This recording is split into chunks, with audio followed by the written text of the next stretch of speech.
guys, it's Jackie with Intoxicating Arts, and today we're going to make a card using the Concord 9th Sophisticated Script Stamp Set and the September My Monthly Hero card kit. To start off, I'm using one of the card bases that was included in the kit, and I'm going to score that at 4¼ inches. When this folds in half, it's going to be a A2 size card, which is 4¼ by 5½. I love that they include these card bases in the kit. It just makes that decision so easy for me. Then I'm pulling this orange piece of Recollection cardstock, and I'm going to trim that down to 3½ by 4¾ and we're going to make a mat with that. For the piece that I'm stamping on, it's just a piece of cream cardstock at 3¼ by 4½. Actually, it's white, sorry. And there is what it's going to look like on that orange mat. For stamping, I'm using distress markers, and I'm going to start off with Spice Marmalade, Carved Pumpkin, and Wild Honey. And you can definitely use the regular distress inks for this. I just felt like I wanted to use my markers. And having a stamp positioning tool is really going to help you with this entire card. For instance, right here, I'm making sure that I'm putting the smaller pumpkin in the correct spot to eventually mask it off and stamp the larger pumpkin on the left corner of the card. So starting with the most solid image, I'm going to color that in with Spice Marmalade, and I'm going to have to color this and stamp it multiple times, probably 5, 6, maybe even 7 times, depending on what kind of coverage I get. The thing is that distress markers and distress products are not made for this type of solid image stamping, or really any stamping at all. So you're going to have to restamp and restamp it. I just really like these colors. I have the most of any product of a distress product, so that was the best way for me to get some use out of them, because it did come with inks in the kit, so you don't have to do this. Next color is Carved Pumpkin, and same thing, just color it on there. I was going to use Wild Honey as my next color, but I decided that it wouldn't show up that great because these are dye inks and it was kind of light. So I changed that to Vintage Photo to give me the definition of the lines of the pumpkin. Now I'm going to make a mask because I need to make sure that this little pumpkin is in the foreground. I'm just using a cheap gray ink that I don't use a ton, and I'm stamping that onto a post-it note type of paper that I have that has a full adhesive back. This is just going to give me a cheap mask that I can use a couple times. Cut that out, put it over the pumpkin, and now I can start inking up my larger one. Again, using Spice Marmalade here for the base color. If you get impatient, you can always color directly on the paper. Just make sure that you color the stamp again to kind of get rid of any of those marker lines that are going to show up on there. And then for my next color, my head's going to get in the way. You want to make sure you line those up really good. Going to use Carved Pumpkin again for this one. And it's showing up a lot better on the large pumpkin for some reason than it did on the small one. Not really sure what happened there. So get that all stamped. I did speed this up so you could kind of see the whole process instead of me just completely cutting it out. And then here we go with the Vintage Photo for those little lines and the extra details for the very last stamping. Alright, so pulled my mask off, and then I'm going to use Hickory Smoke to add, well, originally these were going to be shadows, but as I was drawing them, I'm just not that confident in drawing shadows, so I changed my mind, and I decided that I was just going to make this a surface, like maybe concrete or whatever, that the pumpkins are on. They just needed to be anchored somehow. So definitely feel free to do shadows if you're comfortable with that. I just wasn't, so they needed something to be on.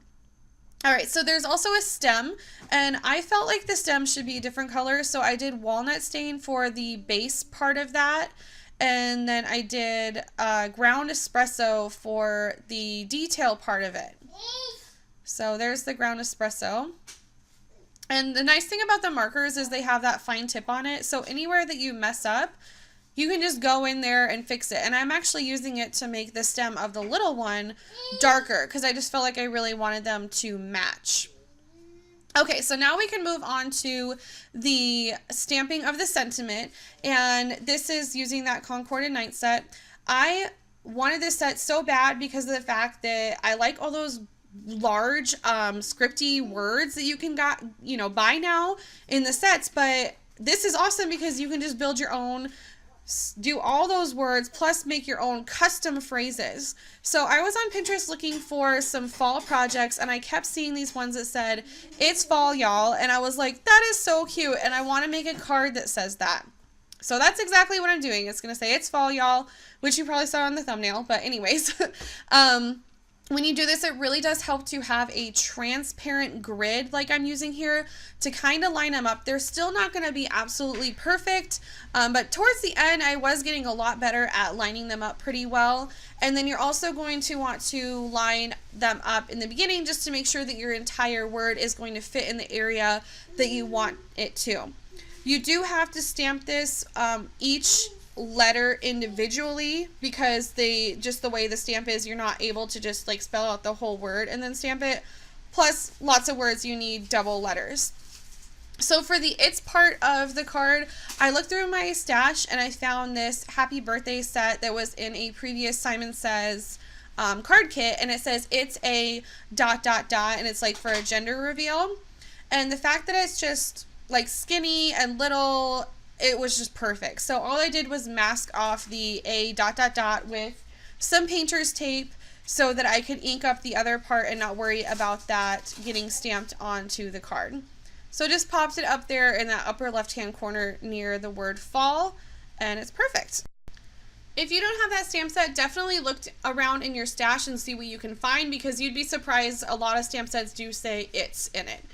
So now I just popped some foam tape on the back of the piece that we have all of our stamping on, and then I can put that onto the orange piece of cardstock that we cut earlier. This is just going to add the tiniest amount of dimension, a little bit of added interest to the card. Then I can put some ATG adhesive on the back of that and pop that on top of the card base. So this card is almost done, and then I realized that there was a little bit more that I wanted to do. So I grabbed one of the metal leaf embellishments that was included in the kit, and I'm using some of these DIY glue dots that I made to adhere that. And I just needed to use 2 of them so that I could have it popped up high enough that it would actually adhere to the card, just because there's a little bit of like a hollowness on the inside of the embellishment. So the last part, I was trying to stamp the inside and I messed up. So I'm making a 4 by 5 1/4 inch piece for the inside for me to stamp a sentiment. And I'm using one of the ones that was included in the stamp set that was in the kit. So I used the grid on the first one, but I'm not using the grid on the second part just because I'm lining that up with the first one. So at this point, I was kind of just like, I want to be done with this card. It's taking a long time. So you can see I'm covering up that first one, and definitely use your stamp positioner. These inks are great, but it seems like they just take a few stampings to get that nice solid image that you want, which is why I messed up on the inside, because that was the one part that I did not use my stamp positioner. And obviously I should have. So yeah, just throw some ATG adhesive on the back of that, and then you can pop that on the inside. So here I was showing you, like, this is the card, it's finished, look at how great it is. And then I was looking at it and I was like, y'all should have a apostrophe. So I was like, okay, time to go look around in the stash and see what I can find. And well, here's the inside because I'm not going to show that again. So, anyways, this was going to be the end of the video, but just hang tight. I'll show you more. All right, so I looked in my stash and I found this old set, and it has these quotation marks in here. So I just pulled one of those out and I cut it in half, and then I'm going to use that as my apostrophe. Just inked it up with the same ink, stamped it down, and I was like, oh my goodness, this thing is huge. So I do kind of wish that I had just left it.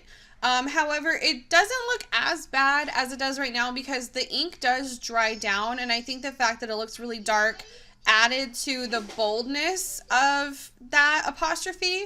But anyways, I would definitely look around in your stash and see if you can find an apostrophe that's kind of like skinny, a little bit more delicate, not so in your face, because this one just kind of, I don't know, it changed the look of the card a little too much for my liking. Not bad enough to throw it away, But yeah, so anyways, I hope you had fun watching this video, and I'll see you soon. Bye!